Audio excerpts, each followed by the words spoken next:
여러분, 오늘 정말 충격적인 사실 하나를 먼저 말씀드려야 할 것 같습니다. 한국인 10명 중 거의 8명이 매일 아침 계란을 드시면서 동시에 신장을 조용히 망가뜨리고 있습니다. 그것도 건강을 위해 열심히 챙겨 드시면서 말입니다. 믿기 어려우시죠? 하지만 이것은 사실입니다. 대한신장학회 자료에서도 확인되는 내용입니다. 문제는 계란 자체가 아닙니다. 계란은 훌륭한 식품입니다. 문제는 계란과 함께 드시는 그 음식들입니다. 겉으로는 정말 건강해 보이는 조합인데 사실은 신장에 조금씩 부담을 쌓아가고 있는 것들이 있습니다. 그리고 더 무서운 것은 신장의 기능이 절반 가까이 줄어들어도 대부분의 분들이 아무런 증상을 느끼지 못한다는 사실입니다. 몸이 괜찮다고 느끼는 동안에도 신장은 조용히 약해지고 있을 수 있습니다.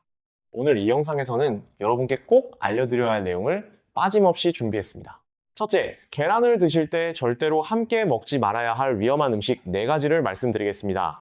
둘째, 반대로 계란과 함께 드시면 신장과 혈관을 보호하고 서로의 영양을 더 잘 흡수하게 해주는 좋은 음식 3가지를 소개해 드리겠습니다. 셋째, 60대 이후에 계란을 가장 건강하게 드시는 5가지 핵심 원칙을 말씀드리겠습니다. 그리고 넷째, 많은 분들이 잘못 알고 계신 계란에 대한 오해들을 풀어드리고 신장을 더 오래 건강하게 지키기 위한 생활 속 실천 방법까지 함께 말씀드리겠습니다. 이 내용은 여러분뿐만 아니라 가족분들께도 꼭 알려드셔야 할 내용입니다. 왜냐하면 오늘 말씀드리는 식습관 하나가 앞으로 10년, 20년의 건강을 좌우할 수 있기 때문입니다. 끝까지 천천히 들어주세요. 먼저, 왜 이 이야기가 특히 60대 이후에 더 중요한지부터 이해하셔야 합니다. 우리 몸의 신장은 마치 집 안에 있는 정수기, 필터와 같습니다. 하루 종일 365일 쉬지 않고 혈액을 걸러내고 몸에 필요 없는 물질을 소변으로 내보내는 매우 중요한 기관입니다. 그런데 이 필터가 60년, 70년을 사용하다 보면 어떻게 될까요? 아무리 좋은 필터라도 시간이 지나면 조금씩 기능이 떨어질 수밖에 없습니다. 의학적으로도 이를 확인할 수 있습니다. 나이가 들수록 신장 안에 미세한 혈관 필터인 사구체가 서서히 굳어지고 혈액을 거르는 능력이 감소합니다. 30대에 비해 70대의 신장 기능은 평균적으로 30에서 40% 정도 낮아질 수 있습니다. 그런데 여기서 중요한 것은 이렇게 기능이 줄어도 대부분 증상이 없다는 것입니다. 피로하거나 소변이 조금 달라지는 것 외에는 특별한 불편함을 느끼지 못하는 경우가 많습니다. 그래서 많은 분들이 자신의 신장이 예전보다 약해졌다는 사실을 전혀 모른 채 살아가고 계십니다. 이런 상태에서 특정 음식 조합이 매일 반복적으로 들어오면 어떻게 될까요? 젊었을 때는 신장이 충분히 건강해서 어떤 조합을 먹어도 처리할 수 있었습니다. 하지만 60대 이후에는 같은 음식 조합이라도 신장에 훨씬 더 큰 부담을 줄 수 있습니다. 잠깐 이해되시죠? 그렇다면 왜 계란이 문제가 될 수 있는지 이제 본격적으로 알아보겠습니다. 한 가지 이야기를 먼저 드리겠습니다. 몇 년 전 일입니다. 이른 나이를 앞두신 한 남성 어르신이 응급실에 실려 오셨습니다. 온 가족이 병원으로 달려왔고 복도에서 떨리는 목소리로 계속 같은 말을 반복했습니다. 우리 아버지는 술도 드시지 않으시고 담배도 피우지 않으십니다.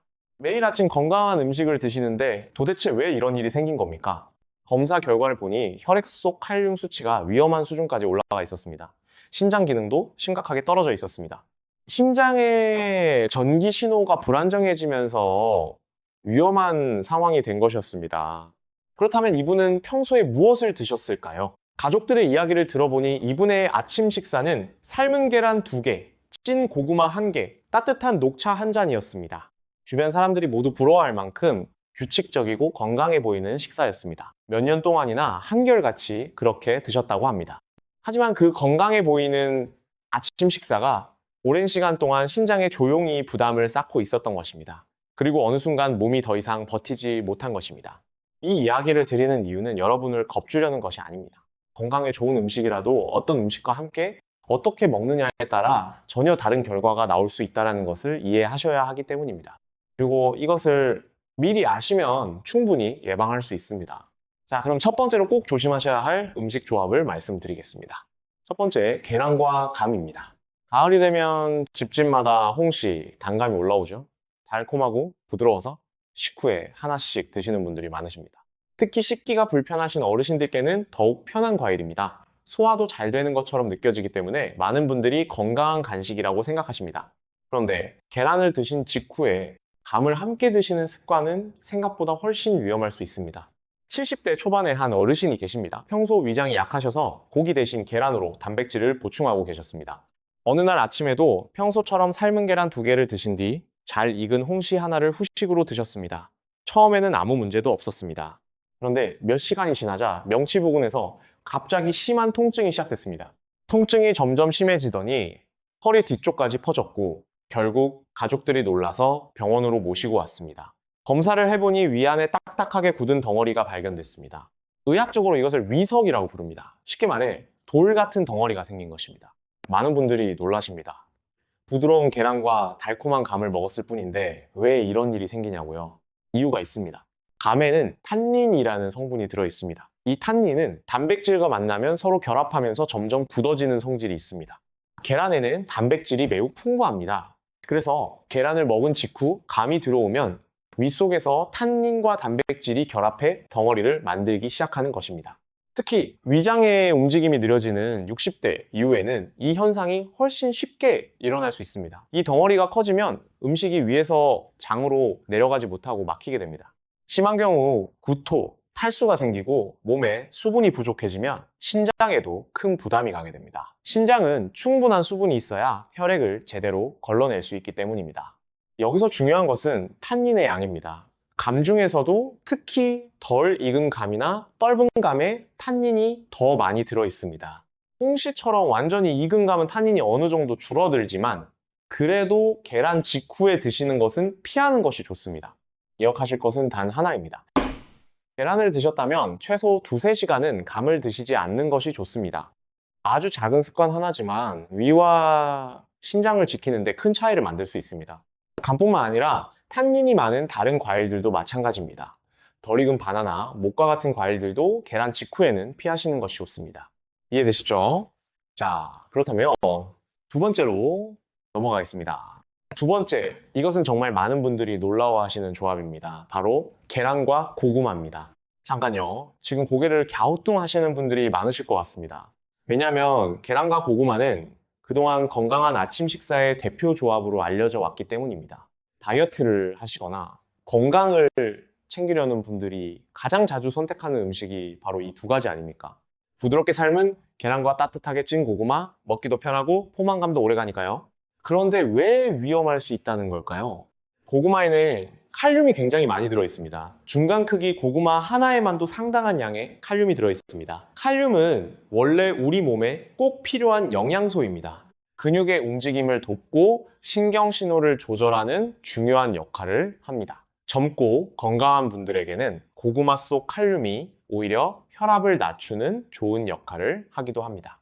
하지만 신장 기능이 약해지면 상황이 달라집니다. 우리 신장은 혈액 속 칼륨 농도를 일정하게 유지하는 역할을 합니다. 칼륨이 많아지면 소변으로 배출해서 균형을 맞추는 것입니다. 그런데 신장의 기능이 떨어지면 이 칼륨을 충분히 배출하지 못하게 됩니다. 그러면 혈액 속에 칼륨이 조금씩 쌓이기 시작합니다. 이것을 의학적으로 고칼륨 혈증이라고 합니다. 고칼륨 혈증이 심해지면 가장 먼저 영향을 받는 기관이 바로 심장입니다. 심장의 전기 신호가 불안정해지면서 심장이 불규칙하게 뛰기 시작합니다. 심한 경우 갑작스러운 심장 정지까지 발생할 수 있습니다. 맨 처음에 말씀드린 어르신이 바로 이런 경우였습니다. 더 무서운 점이 있습니다. 대부분의 경우 특별한 경고 증상이 없습니다. 평소처럼 식사하고 평소처럼 생활하다가 어느 순간 어지럼증을 느끼거나 갑자기 쓰러지는 경우도 있습니다. 몇 년 동안 매일 고구마를 드셔도 처음에는 아무 문제가 없는 것처럼 느껴집니다. 그런데 그 사이에 칼륨이 조금씩 쌓이고 있었던 것입니다. 고구마 자체가 나쁜 음식이라는 말이 아닙니다. 하지만 계란과 함께 매일 반복해서 드시는 습관, 특히 신장 기능이 이미 약해진 60대 이후에는 주의가 필요합니다. 어떻게 하시면 좋을까요? 고구마를 드시더라도 계란과 매일 함께 드시는 것보다는 격일로 드시거나 다른 채소와 번갈아 가며 드시는 것이 좋습니다. 또한 고구마를 물에 30분 정도 담가두었다가 드시면 칼륨이 어느 정도 빠져나옵니다. 이 방법을 사용하시면 부담을 줄일 수 있습니다. 그리고 한 가지 더 기억하셔야 할 것이 있습니다. 고구마 외에도 칼륨이 많은 식품들이 있습니다. 바나나, 감자, 아보카도, 시금치 같은 음식들도 신장이 약하신 분들은 과도하게 드시지 않도록 주의하시는 것이 좋습니다. 자, 이제 3번째 주의해야 할 조합입니다. 아마 이 이야기를 들으시면 많은 분들이 지금까지 매일 하셨구나 하는 생각이 드실 것 같습니다. 세 번째, 계란을 드신 직후에 차나 커피를 마시는 습관입니다. 아침 식사를 마치고 따뜻한 녹차 한 잔 또는 구수한 보리차 한 잔이나 진한 커피 한 모금 참 기분 좋으시죠? 속도 편안해지고 입도 개운해지는 것 같으니까요. 많은 분들이 이런 습관을 자연스럽게 이어가고 계십니다. 그런데 이 습관이 사실은 계란 속 소중한 영양분을 그냥 날려버리는 행동일 수 있습니다. 그것도 매일매일 말이죠. 차와 커피에는 탄닌이라는 성분이 들어있습니다. 이미감에서 설명드린 그 탄닌입니다. 이 탄닌은 단백질이나 철분 같은 영양소와 강하게 결합하는 성질이 있습니다. 계란에는 단백질과 철분이 풍부하게 들어있습니다. 계란을 먹은 직후에 진한 차나 커피가 들어오면 탄닌이 이 영양소들과 결합해서 몸에서 흡수되기 어려운 형태로 변하게 됩니다. 쉽게 말해 몸에 좋다고 먹은 영양분이 제대로 흡수되지 못하고 그냥 몸 밖으로 빠져나간다는 뜻입니다. 이렇게 되면 어떤 일이 생길까요? 오랜 시간 이런 습관이 반복되면 철분 흡수가 계속 부족해지면서 빈혈이 생길 수 있습니다. 쉽게 피로해지고 어지럽고 기운이 없어지는 증상이 나타납니다. 많은 분들이 나이가 들어서 그런가 보다 하고 넘기시는 그 피로감이 사실은 이런 식습관 때문인 경우도 있습니다. 또한 흡수되지 못한 물질들이 많아지면 신장이 그것을 걸러내기 위해 더 많은 일을 해야 합니다. 불필요한 부담이 계속 쌓이는 것입니다. 해결책은 정말 간단합니다. 계란을 드신 뒤에는 최소 1시간 정도 차나 커피를 피하십시오. 그 대신 물을 천천히 한 잔 마시는 것이 가장 좋습니다. 따뜻한 물이면 더욱 좋습니다. 물은 소화를 돕고 신장이 원활하게 일할 수 있도록 도와줍니다. 단, 차를 완전히 끊으라는 말씀이 아닙니다. 녹차는 항산화 성분이 풍부한 좋은 음료입니다. 다만 계란 드신 직후만 피하시고 1시간 정도 지난 뒤에 드시면 됩니다. 네 번째 주의해야 할 조합입니다. 이것은 많은 분들이 건강을 위해 일부러 선택하시는 조합입니다. 네 번째, 계란과 우유를 동시에 많이 드시는 습관입니다. 뼈 건강을 위해 삶은 계란과 따뜻한 우유 한 잔을 함께 드시는 분들이 참 많습니다. 단백질과 칼슘을 동시에 보충할 수 있다고 생각하시는 것입니다. 아주 이상적인 아침 식사처럼 보입니다. 그런데 이 조합이 생각만큼 효율적이지 않을 수 있습니다. 계란 노른자에는 황 성분이 비교적 많이 들어 있습니다. 이 황 성분이 소화 과정에서 우유 속 칼슘과 결합할 수 있습니다. 이런 결합이 반복되면 체내에서 잘 녹지 않는 형태의 물질이 만들어질 수 있습니다. 이 물질이 신장을 통과하는 과정에서 작은 결정 형태로 남게 되면 시간이 지나면서 신장 결석이 형성될 가능성이 높아질 수 있습니다. 또 다른 문제가 있습니다. 계란과 우유는 모두 단백질이 풍부한 음식입니다. 두 가지를 동시에 많이 섭취하면 위장이 이 단백질을 분해하기 위해 더 많은 위산을 분비하게 됩니다. 그 과정에서 칼슘이 위산과 결합하면서 실제로 뼈로 흡수되는 칼슘의 양이 줄어들 수 있습니다. 그러니까 뼈 건강을 위해 열심히 챙겨 드셨는데 그 효과를 제대로 못 보고 계셨을 수도 있다는 것입니다. 우유와 계란 모두 훌륭한 음식입니다. 문제는 동시에 많이 드시는 것입니다. 아침에 계란을 드셨다면 우유는 2시간 정도 후에 드시는 것이 좋습니다. 또는 아침에는 계란, 저녁에는 우유처럼 시간을 나누어 드시면 됩니다. 이렇게 간단한 방법만으로도 신장에 불필요한 부담을 줄이고 영양 흡수도 더 잘 되게 할 수 있습니다. 자, 여기서 잠시 지금까지 말씀드린 내용을 정리해 드리겠습니다. 계란과 함께 드시면 안 되는 4가지 기억하시죠? 첫째, 감입니다. 계란 드신 뒤 최소 2~3시간은 피하세요. 탄닌과 단백질이 결합해 위석이 생길 수 있습니다. 둘째, 고구마입니다. 매일 함께 드시는 습관은 칼륨을 쌓아서 신장과 심장에 부담을 줄 수 있습니다. 셋째, 차와 커피입니다. 계란 드신 직후에는 1시간 정도 피하세요. 철분과 단백질 흡수를 방해합니다. 넷째, 우유입니다. 동시에 많이 드시기보다 시간을 나누어 드세요. 이 4가지만 기억하셔도 신장이 받는 부담이 달라집니다. 그런데 여러분, 이 이야기를 들으시고 이런 생각이 드시는 분도 계실 겁니다. 그러면 계란을 먹는 것이 오히려 위험한 것 아닌가 하고요. 절대 그렇지 않습니다. 계란은 여전히 매우 훌륭한 식품입니다. 중요한 것은 계란을 피하는 것이 아니라 어떻게, 무엇과 함께 먹느냐입니다.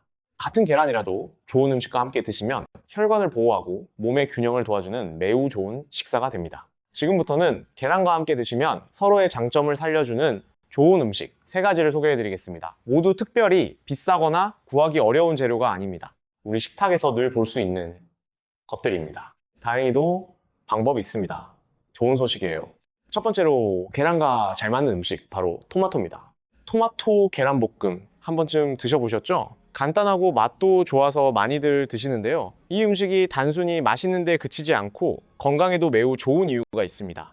토마토에는 라이코펜이라는 성분이 풍부하게 들어있습니다. 이 라이코펜은 강력한 항산화 물질로 알려져 있습니다. 쉽게 말해 우리 몸의 혈관을 공격하는 활성산소를 제거하는 역할을 합니다. 활성산소가 많아지면 혈관이 손상되고 염증이 생기기 쉬워집니다.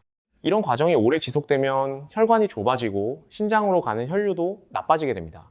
그런데 여기서 중요한 포인트가 있습니다. 토마토의 라이코펜은 생으로 먹을 때보다 열을 가해 조리했을 때 체내 흡수율이 훨씬 높아집니다. 연구에 따르면 조리한 토마토의 라이코펜 흡수율이 생토마토보다 크게 높다는 결과도 있습니다. 열에 의해 세포벽이 부드러워지면서 라이코펜이 더 잘 나오기 때문입니다. 그리고 이때 계란이 함께 들어가면 더욱 좋습니다. 계란 노른자에는 좋은 지방 성분이 들어있습니다. 라이코펜은 지방과 함께 있을 때 흡수율이 크게 높아집니다. 즉, 토마토와 계란을 함께 조리하면 서로의 장점을 살려주는 훌륭한 조합이 되는 것입니다. 신장 건강에도 도움이 됩니다. 혈관이 깨끗하고 탄력이 있어야 신장으로 가는 혈류도 원활해집니다. 토마토의 항산화 성분이 혈관을 보호하고 계란의 단백질이 몸의 조직을 유지하는 데 도움을 주면서 서로 균형을 이루게 됩니다. 만드는 방법은 정말 간단합니다. 프라이팬에 올리브유나 들기름을 조금 두른 뒤 토마토를 먼저 살짝 볶고 그 다음 계란을 풀어 넣어 가볍게 저어주면 됩니다. 소금은 아주 조금만 넣으세요. 신장 건강을 위해서는 짜게 드시지 않는 것이 좋습니다. 또 한 가지 좋은 점이 있습니다. 토마토에는 칼륨도 들어있지만 그 양이 고구마에 비해 적고 신장 건강에 유익한 다른 성분들이 훨씬 많습니다. 그래서 계란과 토마토의 조합은 신장이 많이 약하신 분들을 제외하고는 대부분 안심하고 드실 수 있는 좋은 조합입니다. 내일 아침 계란을 준비하신다면 토마토도 하나 곁에 두어 보십시오. 작은 변화이지만 몸에 좋은 영향을 드릴 수 있습니다. 두 번째로 계란과 잘 맞는 음식은 양파입니다. 양파를 그저 음식 향을 더해주는 재료 정도로만 생각하시는 분들이 많습니다. 하지만 양파는 오랜 시간 전부터 혈관 건강에 도움이 되는 식품으로 알려져 왔습니다. 우리 할머니, 할아버지 세대부터 몸에 좋다고 알려진 데는 이유가 있습니다. 양파에는 퀘르세틴이라는 항산화 성분이 풍부하게 들어있습니다. 이 성분은 혈관 속에서 일어나는 염증 반응을 줄여주고 혈액이 지나가는 길을 깨끗하게 유지하는 데 도움을 줍니다. 쉽게 말해 혈관 안쪽 벽에 불필요한 지방이 쌓이는 것을 억제해주는 역할을 합니다. 계란을 드실 때 콜레스테롤 걱정을 하시는 분들이 많으십니다. 이미 혈관 건강이 약해진 분들에게는 더욱 신경 쓰이는 부분입니다. 이때 양파가 좋은 역할을 할 수 있습니다. 양파 속 퀘르세틴이 지방 성분이 혈관벽에 달라붙는 것을 어느 정도 억제하고 혈액의 흐름을 원활하게 만들어줍니다. 신장은 매우 많은 미세혈관으로 이루어진 기관입니다. 그래서 혈관 상태가 나빠지면 신장 기능도 함께 영향을 받게 됩니다. 반대로 혈관이 건강하면 신장도 훨씬 안정적으로 일을 할 수 있습니다. 계란찜을 만들 때 잘게 다진 양파를 조금 넣어도 좋고 계란을 볶을 때 양파를 먼저 볶아서 함께 요리해도 좋습니다. 양파를 충분히 익히면 매운맛이 줄어들고 자연스러운 단맛이 올라와서 음식 맛도 훨씬 좋아집니다. 반 개만 썰어 넣어도 충분합니다. 또한 양파는 뭉근하게 익힐수록 퀘르세틴의 흡수율도 높아진다는 연구 결과가 있습니다. 그래서 계란과 함께 충분히 볶거나 찌는 방법이 좋습니다. 아침 식탁에서 계란을 준비할 때 양파 반 개만 썰어 넣어 보십시오. 별것 아닌 것처럼 보여도 이런 습관이 쌓이면 혈관 건강을 지키는 데 분명히 도움이 될 수 있습니다. 특히 60대 이후에는 이런 작은 선택들이 건강을 유지하는 데 큰 역할을 하게 됩니다. 세 번째로 계란과 잘 맞는 음식은 브로콜리입니다. 브로콜리를 멀리 하시는 어르신들이 생각보다 많습니다. 씹기가 불편하다는 분들도 계시고 냄새가 좀 강하다고 하시는 분들도 있습니다. 그런데 브로콜리는 영양 전문가들이 매우 높이 평가하는 채소입니다. 특히 신장 건강을 위해서는 꼭 챙겨 드실 만한 음식입니다. 브로콜리에는 설포라판이라는 매우 특별한 성분이 들어있습니다. 이 성분은 몸의 세포를 보호하는 역할을 하는 물질입니다. 특히 몸 안에서 발생하는 염증 반응을 줄이고 세포가 손상되는 것을 막는 데 도움을 줍니다. 신장은 하루 종일 혈액을 걸러내는 일을 하기 때문에 여러 가지 노폐물과 독소에 계속 노출됩니다. 이런 환경에서 염증 반응이 반복되면 신장의 미세혈관이 점점 약해질 수 있습니다. 이때 브로콜리의 설포라판이 세포 보호 시스템을 활성화하고 신장을 공격하는 산화 스트레스를 줄이는 데 도움을 줄 수 있습니다. 그리고 계란이 함께 들어가면 또 다른 장점이 생깁니다. 계란에는 셀레늄이라는 미네랄이 풍부하게 들어있습니다. 셀레늄 역시 강력한 항산화 역할을 하는 영양소입니다. 브로콜리의 설포라판과 계란의 셀레늄이 함께 작용하면 서로 보완하면서 몸을 더 잘 보호할 수 있습니다. 브로콜리를 조리할 때 한 가지 기억하셔야 합니다. 너무 오래 삶으면 좋은 성분이 물로 빠져나갑니다. 살짝 찌거나 가볍게 데치는 것이 좋습니다. 오븐에서 7분 정도면 충분합니다. 이렇게 조리한 브로콜리를 삶은 계란과 함께 드시면 영양도 좋고 식감도 좋습니다. 씹기가 불편하신 분들은 브로콜리를 조금 더 부드럽게 익히셔도 됩니다. 그래도 영양 성분은 충분히 남아 있습니다. 또는 브로콜리를 잘게 다져서 계란찜에 넣으시면 훨씬 먹기 편합니다. 비싼 영양제를 찾으시기 전에 식탁 위의 음식부터 살펴보세요. 계란과 브로콜리 같은 간단한 조합만으로도 신장을 보호하는 데 큰 도움이 될 수 있습니다. 이제 계란을 건강하게 드시기 위한 5가지 핵심 원칙을 말씀드리겠습니다. 어떤 음식을 먹느냐도 중요하지만 어떻게 먹느냐가 더 중요할 때가 있습니다. 이 원칙들은 특별히 어렵거나 비용이 드는 것이 없습니다. 오늘부터 바로 실천하실 수 있습니다. 첫 번째 원칙, 계란은 반드시 충분히 익혀서 드십시오. 반숙 계란이나 날계란을 드시는 분들이 있습니다. 부드럽고 소화가 잘 된다는 이유로 드시는 분들도 있고 영양이 더 잘 보존된다고 생각하시는 분들도 있습니다. 하지만 나이가 들수록 위장의 방어 능력과 면역 기능이 예전 같지 않습니다. 계란 껍데기에는 살모넬라 균이 있을 가능성이 있기 때문에 노른자와 흰자가 모두 충분히 익을 때까지 조리하는 것이 가장 안전합니다. 삶은 계란 기준으로 끓는 물에 10분에서 12분 정도 삶으시면 충분히 익습니다. 두 번째 원칙, 너무 강한 불에서 오래 튀기듯이 조리하지 마십시오. 기름을 많이 두르고 바삭하게 굽는 계란 프라이는 맛은 좋지만 건강에는 좋지 않습니다. 높은 온도에서 오래 조리한 음식은 몸 안에서 염증 반응을 유발할 수 있는 물질이 만들어질 수 있습니다. 또한 기름을 많이 사용하면 칼로리도 높아지고 소화에도 부담이 됩니다. 가능하면 삶거나 찌는 부드러운 조리법을 선택하세요. 계란찜은 만들기도 쉽고 소화도 잘 되며 영양도 풍부하게 보존되는 좋은 방법입니다. 세 번째 원칙, 하루에 드시는 계란의 양을 적절히 유지하세요. 계란이 좋은 음식이라고 해서 많이 드시는 것이 항상 좋은 것은 아닙니다. 일반적으로 하루 2개 정도면 필요한 단백질과 영양소를 충분히 얻을 수 있습니다. 지나치게 많은 단백질은 신장이 처리해야 할 부담을 늘릴 수 있습니다. 특히 신장 기능이 이미 약해진 분들은 하루 1~2개 정도로 조절하시는 것이 좋습니다. 단, 운동량이 많으시거나 몸이 회복 중인 분들은 담당 의사 선생님과 상의하시고 적절한 양을 정하시는 것이 가장 좋습니다. 네 번째 원칙, 계란은 가능하면 아침에 드세요. 아침에 단백질을 섭취하면 하루 동안 에너지를 유지하는 데 도움이 되고 포만감도 오래 지속됩니다. 또한 하루 중 활동량이 많은 시간에 단백질을 섭취하면 몸이 그것을 더 효율적으로 사용할 수 있습니다. 반대로 늦은 밤에 계란을 많이 드시면 소화 과정이 길어지면서 수면에 영향을 줄 수 있습니다. 신장도 밤사이 충분히 쉬어야 하는데 과도한 소화 과정이 부담을 줄 수 있습니다. 5번째 원칙, 계란 보관 방법도 중요합니다. 냉장고에 계란을 보관하실 때는 뾰족한 부분이 아래를 향하도록 두세요. 계란의 둥근 쪽에 공기 주머니가 있어서 그 부분이 위로 향하도록 두면 신선도를 더 오래 유지할 수 있습니다. 또한 계란을 보관하기 전에 물로 씻으시면 안 됩니다. 껍데기에 있는 보호막이 벗겨지면서 세균이 더 쉽게 침투할 수 있기 때문입니다. 문을 자주 여닫는 냉장고 문 쪽보다는 온도 변화가 적은 안쪽에 보관하시는 것이 더 좋습니다. 이 5가지 원칙, 어렵지 않으시죠? 이런 작은 습관들이 모이면 신장과 혈관 건강을 지키는 데 큰 도움이 됩니다. 이제 많은 분들이 잘못 알고 계신 계란에 대한 오해들을 몇 가지 풀어드리고 싶습니다. 첫 번째 오해, 계란은 콜레스테롤이 높으니까 먹으면 안 된다. 이것은 오래된 잘못된 상식입니다.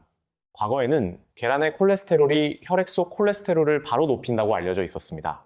하지만 현재의 연구들은 다른 이야기를 합니다.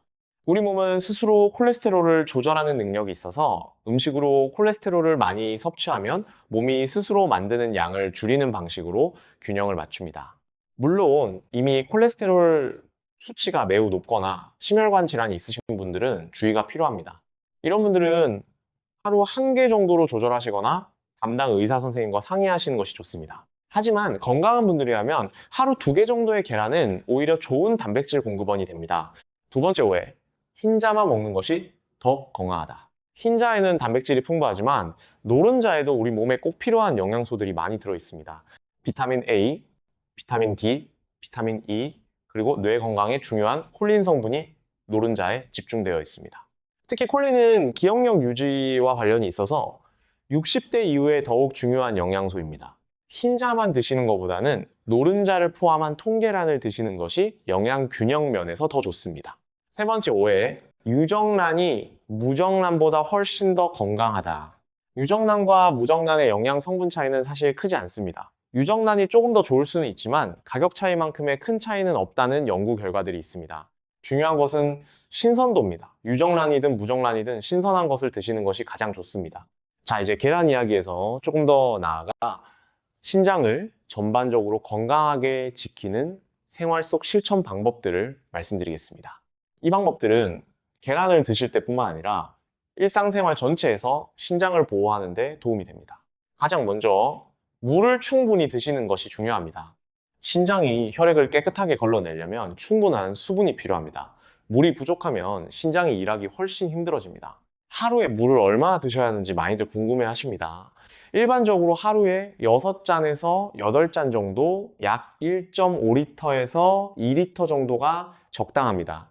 단, 이미 신장 기능이 많이 떨어지신 분들은 오히려 물을 너무 많이 드시면 안 되는 경우도 있습니다. 이런 분들은 반드시 담당 의사 선생님과 상의하셔야 합니다. 그리고 한 번에 많이 드시기보다 하루 종일 조금씩 나누어 드시는 것이 좋습니다. 아침에 일어나서 따뜻한 물 한 잔, 식사 전 한 잔, 식사 사이사이에 한 잔씩 드시면 자연스럽게 하루 필요량을 채울 수 있습니다. 두 번째, 짜게 드시지 마세요. 소금, 즉 나트륨은 신장이 처리해야 하는 대표적인 물질입니다. 짜게 드시면 드실수록 신장이 더 많은 일을 해야 합니다. 또한 나트륨이 많으면 혈압이 올라가고 혈압이 높으면 신장의 미세혈관이 손상됩니다. 고혈압과 신장질환은 서로 악순환의 고리를 만들기 때문에 짠 음식을 줄이는 것이 매우 중요합니다. 우리 음식 중에 소금이 많이 들어가는 것들이 있습니다. 국, 찌개, 김치, 젓갈, 간장, 된장 같은 음식들입니다. 이런 음식들을 완전히 끊을 필요는 없지만 조금씩 줄여나가는 것이 좋습니다. 국을 드실 때는 국물보다 건더기 위주로 드시고 찌개는 국물을 적게 드시는 것이 좋습니다. 세 번째, 진통제를 남용하지 마세요. 많은 분들이 두통이나 관절 통증이 있을 때 약국에서 쉽게 살 수 있는 진통제를 오래 드시는 경우가 있습니다. 이부프로펜이나 아세타미노펜 같은 진통제는 오래 많이 드시면 신장에 큰 부담을 줄 수 있습니다. 특히 신장이 이미 약해진 분들에게는 더욱 위험할 수 있습니다. 통증이 있으실 때는 가능하면은 의사 선생님과 상의하시고 적절한 용량과 기간을 지켜서 드시는 것이 좋습니다. 네 번째, 규칙적인 가벼운 운동을 하세요. 격렬한 운동은 오히려 신장에 부담을 줄 수 있지만 가벼운 걷기 운동은 혈액순환을 좋게 하고 혈압을 낮추는 데 도움이 됩니다. 하루 30분 정도의 가벼운 걷기만으로도 신장 건강에 도움이 될 수 있습니다. 아침에 일어나서 가볍게 동네를 한 바퀴 걷는 것도 좋습니다. 너무 더운 낮 시간이나 추운 새벽은 피하시고 날씨가 좋은 아침이나 저녁 시간을 이용하세요. 다섯 번째, 정기적으로 검사를 받으세요. 신장 기능을 확인하는 혈액 검사와 소변 검사는 건강검진에 포함되어 있습니다.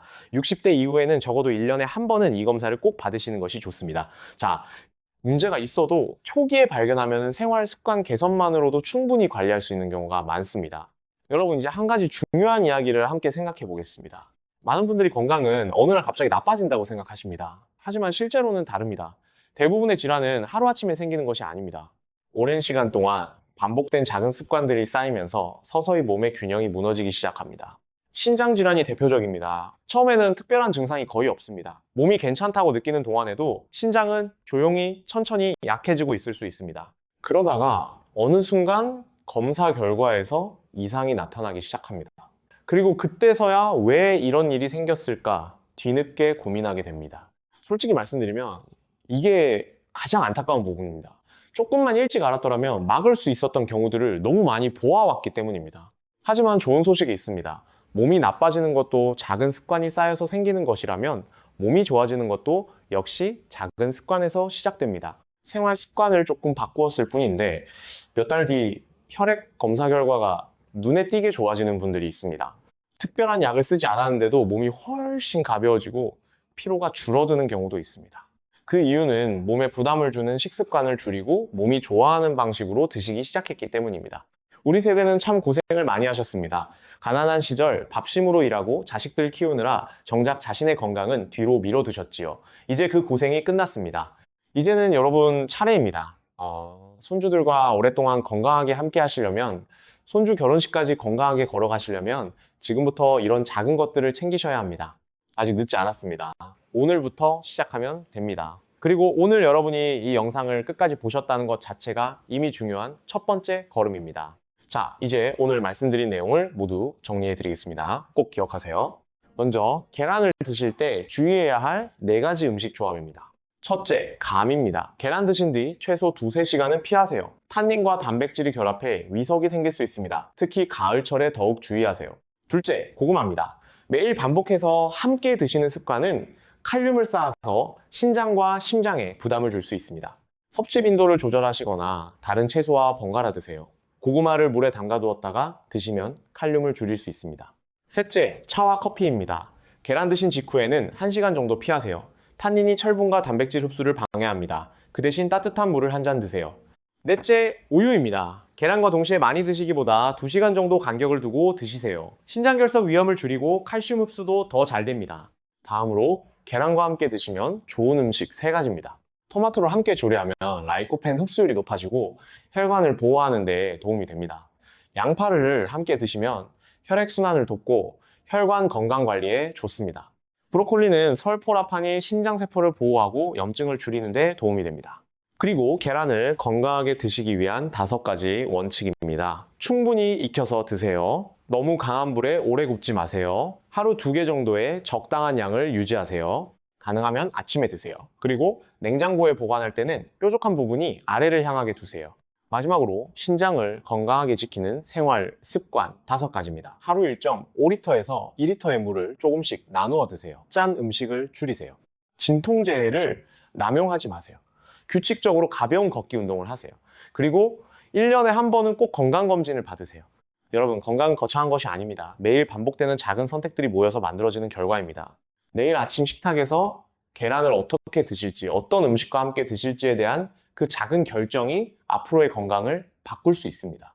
병원에서 치료를 받기 전에 식탁에서 건강을 지키는 것이 가장 좋은 방법입니다. 오늘 이 내용이 여러분과 여러분의 소중한 가족 모두에게 도움이 되었기를 진심으로 바랍니다. 오늘 영상이 도움이 되셨다면 주변 분들께도 알려주세요. 우리 이웃, 우리 친구들, 소중한 분들의 건강을 함께 지킬 수 있습니다. 우리 모두 함께 건강해집시다. 구독과 좋아요를 눌러주시면 더 많은 분들께 이런 건강 정보를 전달할 수 있습니다. 댓글에 오늘 영상을 보시고 새롭게 알게 된 것이나 궁금한 점이 있으시면 편하게 남겨주세요. 여러분의 댓글 하나하나를 소중하게 읽겠습니다. 여러분 모두 오래도록 건강하고 활기차게 지내시길 진심으로 바랍니다. 손주들 곁에서, 가족들 곁에서 건강한 모습으로 오래오래 함께 하세요. 오늘도 건강한 하루 되시길 바랍니다. 여러분, 잠깐요. 오늘 정말 중요한 내용을 많이 말씀드렸는데 사실 계란 이야기를 하다 보면 꼭 함께 알아야 할 것들이 있습니다. 신장을 건강하게 지키기 위해서는 계란 식습관 외에도 알아야 할 것들이 있습니다. 조금 더 말씀드려도 괜찮으시겠죠? 사실 제가 오늘 한 가지 더 꼭 말씀드리고 싶은 것이 있었습니다.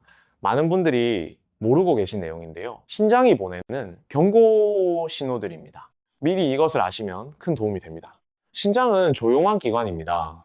웬만해서는 아프다는 신호를 보내지 않습니다.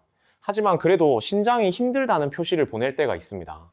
이 신호들을 제때 알아채시면 훨씬 일찍 문제를 발견하고 대처하실 수 있습니다. 첫 번째 신호, 아침에 일어났을 때 얼굴이나 손발이 부어 있는 경우입니다.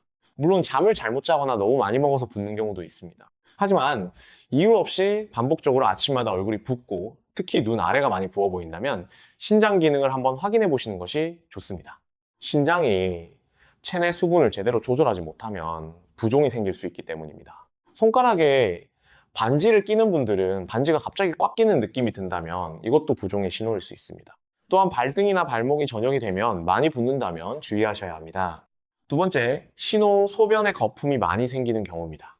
소변을 보실 때 거품이 생기는 것은 어느 정도 정상입니다. 하지만 거품이 오래 없어지지 않거나 양이 매우 많다면 단백뇨의 신호일 수 있습니다. 단백뇨란 신장이 제대로 걸러내야 할 단백질이 소변으로 빠져나오는 것입니다. 신장 필터가 손상되기 시작하면 이런 현상이 나타날 수 있습니다. 화장실에서 소변을 보신 뒤 잠깐 확인해 보는 습관을 가지시면 좋습니다. 거품이 계속 많이 보인다면 한 번쯤 병원에 가셔서 소변 검사를 받아보시는 것이 좋습니다. 세 번째 신호, 이유를 알 수 없는 극심한 피로감입니다. 물론 나이가 들면 쉽게 피로해지는 것은 자연스러운 일입니다. 하지만 충분히 쉬고 잤는데도 하루 종일 몸이 무겁고 기운이 없다면 신장 기능을 의심해 볼 필요가 있습니다. 신장이 제 기능을 못하면 혈액 속에 노폐물이 쌓이고 이것이 전신 피로를 유발할 수 있습니다. 또한 빈혈이 생기는 것도 신장 기능 저하의 신호일 수 있습니다. 신장은 적혈구를 만드는 데 필요한 호르몬을 분비하는 역할도 합니다. 신장이 나빠지면 이 호르몬이 줄어들어 빈혈이 생기고 그로 인해 극심한 피로감을 느끼게 됩니다. 네 번째 신호, 소변의 색깔이나 양이 갑자기 달라지는 경우입니다. 소변이 갑자기 진하게 붉거나 갈색으로 변한다면 혈뇨의 가능성이 있습니다. 이것은 즉시 병원에 가셔야 하는 신호입니다.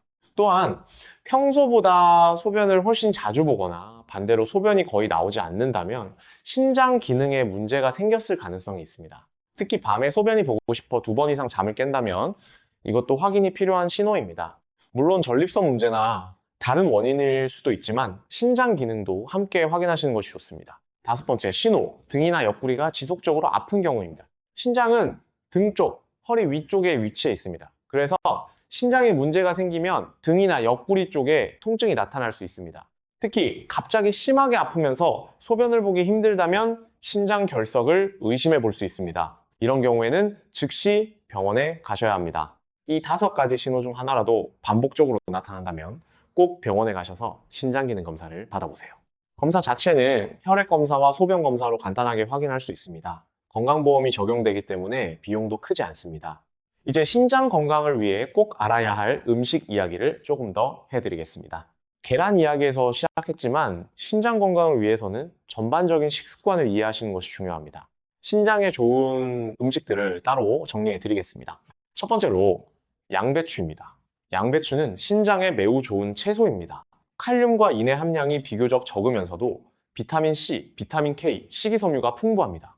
특히 양배추에 들어있는 성분이 항산화 역할을 하면서 신장을 보호하는 데 도움을 줍니다. 쪄서 드시거나 살짝 볶아서 드셔도 좋고 밥 반찬으로 다양하게 활용하실 수 있습니다. 두 번째로 사과입니다. 사과에는 펙틴이라는 성분이 들어있습니다. 이 펙틴은 혈당을 안정시키고 콜레스테롤을 낮추는 데 도움이 되며 신장이 걸러내야 할 부담을 줄여주는 역할도 합니다. 또한 사과에는 칼륨이 상대적으로 적게 들어있어서 신장이 약하신 분들도 부담 없이 드실 수 있습니다. 하루에 사과 1개는 신장 건강을 위해서도 좋은 선택입니다. 세 번째로 마늘입니다. 우리 음식에 빠지지 않는 마늘은 신장 건강에도 매우 좋습니다. 마늘에 들어있는 알리신이라는 성분은 항염증 역할을 하고 혈압을 낮추는 데 도움이 됩니다. 혈압이 높으면 신장이 손상되기 쉬운데 마늘이 혈압을 안정시키는 데 도움을 줄 수 있습니다. 마늘을 볶아서 드시거나 다져서 요리에 넣어 드시면 됩니다. 우리 전통 음식에 이미 마늘이 많이 들어가는 이유가 있었던 것입니다.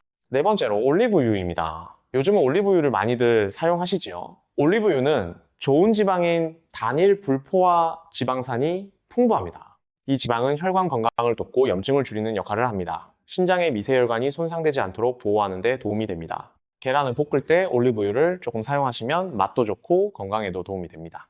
다섯 번째로 두부입니다. 신장이 약하신 분들에게는 단백질 섭취 방법도 중요합니다. 고기의 단백질보다 두부의 식물성 단백질이 신장의 부담을 덜 줄 수 있다는 연구 결과들이 있습니다. 물론 두부를 무조건 많이 드시라는 말이 아닙니다. 계란과 번갈아 가면서 단백질원을 다양하게 드시는 것이 좋습니다. 반대로 신장이 약하신 분들이 특히 주의하셔야 할 음식들도 있습니다. 첫째, 인스턴트 식품과 가공식품입니다. 라면, 햄, 소시지, 통조림 등에는 나트륨과 인이 매우 많이 들어 있습니다. 이 2가지 성분은 신장이 처리해야 하는 대표적인 물질로 과도하게 섭취하면 신장에 큰 부담을 줍니다. 특히 가공식품에 들어있는 인은 천연식품의 인보다 몸에서 더 쉽게 흡수되기 때문에 더욱 주의가 필요합니다. 둘째, 너무 달콤한 음식과 음료입니다. 설탕이 많이 들어간 음식이나 단 음료는 혈당을 빠르게 올리고 이것이 인슐린 저항성을 높입니다. 인슐린 저항성이 생기면 혈당 조절이 어려워지고 결국 당뇨가 생길 수 있습니다. 당뇨는 신장 질환의 가장 큰 원인 중 하나입니다. 달콤한 음료보다는 물이나 보리차를 드시는 것이 신장에 훨씬 좋습니다. 셋째, 지나치게 많은 고기입니다. 고기는 훌륭한 단백질 공급원이지만 너무 많이 드시면 단백질 분해 과정에서 생기는 노폐물이 많아지고 신장이 이것을 걸러내기 위해 과부하 상태가 될 수 있습니다. 하루 단백질 섭취량은 자신의 체중에 맞게 조절하시는 것이 좋습니다. 고기는 매일 드시더라도 적당한 양을 지키는 것이 중요합니다. 여러분, 지금까지 신장 건강 신호와 신장에 좋고 나쁜 음식들을 말씀드렸습니다. 이 내용들이 처음에는 좀 복잡하게 느껴지실 수도 있습니다. 그런데 사실 핵심은 아주 단순합니다.